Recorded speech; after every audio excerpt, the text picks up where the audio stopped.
Saya rasa mereka akan menjaja bahawa sistem ini menguntungkan kerajaan kerana kerajaan tak payah bayar, it pays by itself. Saya pun, aku yang kalau nak kira, menteri yang jauh lagi kanan daripada dia dulu, takkan ada keyakinan itu. Ramanan ada keyakinan itu sebab selalunya yang dia kata tu memang menjadilah, dia ada kabel besar.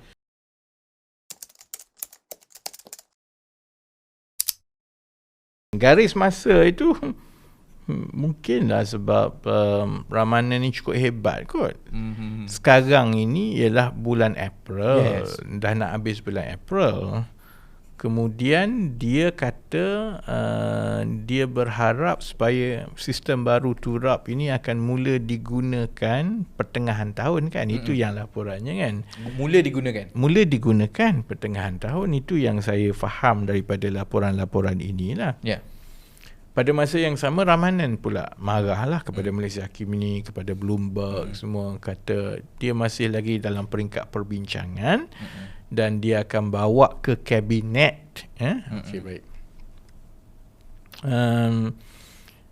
Dia ada banyak isu lah kan, dan bila nama Steven Sim itu disebut kan, maksudnya kalau tengok kepada laporan Bloomberg, perkara ini telah pun diwar-warkan bulan Julai 2025 semasa Steven Sim menjadi Menteri Kesuma lah.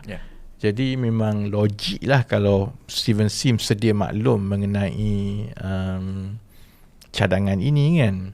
Tapi dia banyak persoalan-persoalan ini yang perlu dijawab dan saya haraplah Steven Sim perlu jawab.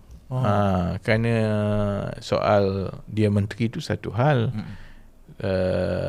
tapi dia juga soal DAP, soal PA, soal rekod dia sebagai Menteri Kesuma sebelum inilah kan. Baiknya contohnya kan, pada pemahaman saya lah, sistem FWCMS ini, Foreign Workers Centralised Management System ini, kerajaan telah pun bagi kontrak itu dan juga kelulusan kepada Kesuma untuk menggunakannya semasa Steven Sim menjadi Menteri Kesuma lah tahun 2024 macam tu, akhir 2024 macam tu lah.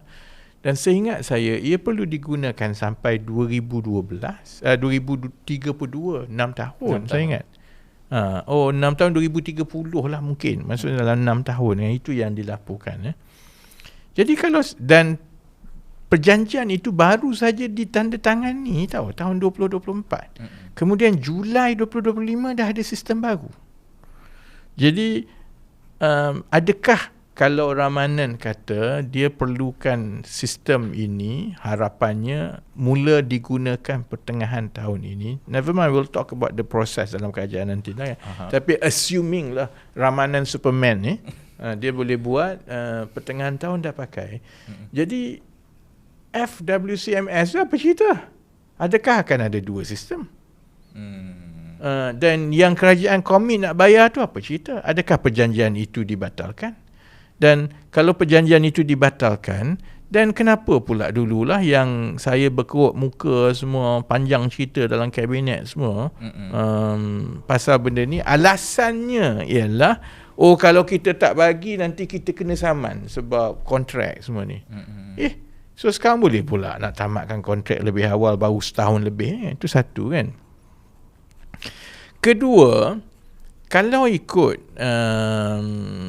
proses di kabinet seingat saya lah, dan ini saya sampaikan kepada pegawai-pegawai kerajaan terutamanya di KDN dan juga di Kementerian Ekonomi, Kementerian Kewangan kan, di Jabatan Peguam Negara kan, kerana mereka kena bagi pandangan dan ulasan sama ada mereka bersetuju ataupun tidak kan. Seingat saya lah, sebelum sesuatu sistem itu dibuat dan dia melibatkan nama baik negara, reputasi negara, dia melibatkan bayaran oleh orang ramai bagi pihak kerajaan semua kan. Sebelum pun sistem itu boleh dipertimbangkan, idea itu mesti diluluskan oleh kabinet dahulu. Maksudnya nak ada idea satu sistem baru ni kena bawa ke kabinet dulu. Lepas kabinet dah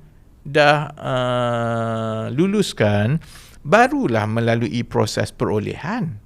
Dan bila melalui proses perolehan, dia kena buat tender terbuka.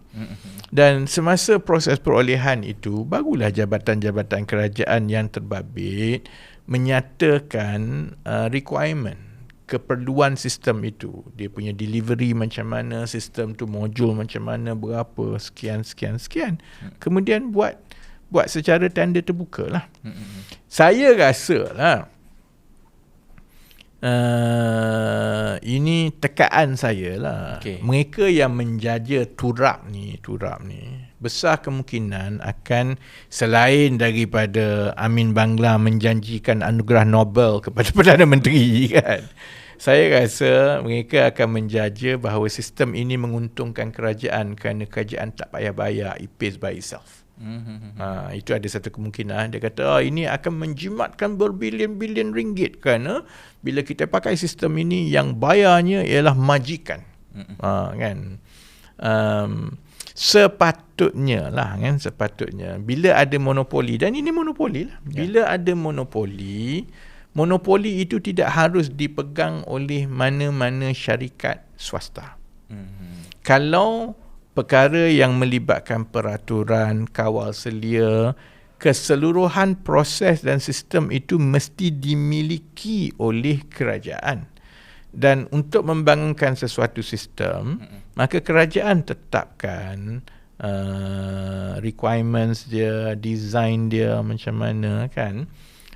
Dan kemudian buka tender terbuka lah, supaya siapa yang dapat bangunkan sistem itu, dan kerajaan bayar kepada developer itu, source code semua mestilah milik kerajaan, supaya kerajaan boleh tukar sesiapa developer selepas itu. Dan barulah setiap kutipan itu levy ke, charge ke, yang itu menjadi hak milik rakyat dan hak pendapatan negara lah. Tapi nampak gayanya perkara-perkara ini tidak berlaku lah kan. Dan yang saya lebih membimbangkan, sebab selalunya apa yang Ramanan kata ni akan berlaku tau kalau melibatkan kerajaan. Dia ada kabel besar. Kalau saya dululah jadi menteri kan, saya tidak ada dengan penuh keyakinan, belum bentang kepada kabinet lagi, belum bincang dengan KDN lagi, saya dah boleh bagi masa, garis masa, kita akan laksanakan ini pertengahan bulan 6 contohnya. Sebab bila kita bawa tu ada kementerian yang tak bersetuju, sampai kat kabinet dia tendang balik, pusing semua kan. Macam saya pun, aku yang kalau nak kira menteri yang jauh lagi kanan daripada dia dulu, takkan ada keyakinan itu. Ramanan ada keyakinan itu sebab selalunya yang dia kata tu memang menjadilah. Dia ada kabel besar kan. Very premature. Bulan 2 dah boleh cakap akan bawa ke kabinet, padahal belum tentu lagi akan diluluskan kan. Jadi maksudnya bila dia kata akan beroperasi pertengahan tahun tu, dia nampak macam dah clear semua dah kan. Jadi dalam perkara inilah nanti saya nak bagi nasihat kepada sahabat kita Steven Sim, bahawa dia tak boleh cuci tangan dan lari tau. Dia akan terheret sama. Kerana dia telah dipetik, menyatakan secara terbuka. Dan saya rasa dia betul. Sebab itu, turap ni timbul balik bila Ramanan jadi menteri, ganti dia. Sebelum itu agaknya, kalau ikut laporan garis masanya, bulan Julai 2025, Amin ni dah bercakap pun pasal turap ni. Tapi kita tak dengar dan dia tak ke mana kan. Semua berlaku lepas aku jadi menteri kan. Julai 2025 aku dah resign kan. Tapi kita tak dengar apa. Kemudian dia resurface balik bulan Februari 2026, selepas 2 bulan Ramanan jadi menteri. Jadi saya rasa memang betul lah, Steven Sim memang tak setuju. Sebab itu perkara itu tidak boleh dimajukan lagi dalam sistem kerajaan lah. Tapi kalau dia tidak bersetuju dahulu atas sebab-sebab seperti yang dilaporkan ini, maka saya harap Steven Sim, menteri-menteri DAP dan PKR dan PH yang lain, janganlah duduk diam saja. Janganlah sibuk kata, Rafizi, kalau kawan-kawan dalam DAP Amanah, you janganlah buat macam tu, nanti kami kena. Yalah, Kamu pun ada menteri juga dalam tu. Yang PKR tu tak payah kata lah. Memang aku dah tiap-tiap hari dah beritahu kan. Tapi yang dalam DAP, dalam amanah tu kan, daripada Mak Sabu, kepada Dr. Zul, kepada Steven Sim, kepada Anthony Loh, kepada Gobind Singh, kepada Hana Yoh, kepada Ngah Koming. You pun PH juga. Dan kalau perkara ini, dan saya rasa pandangan Steven Sim tu betul sebelum ini. Maksudnya jangan bagi kuasa ini kepada syarikat swasta, apatah lagi Bastinet kan. Jadi bila ia dibawa oleh Ramanan nanti, janganlah jadi macam tuntutan RCI kepada mafia korporat. Kami dah sebut tapi okeylah. Kan.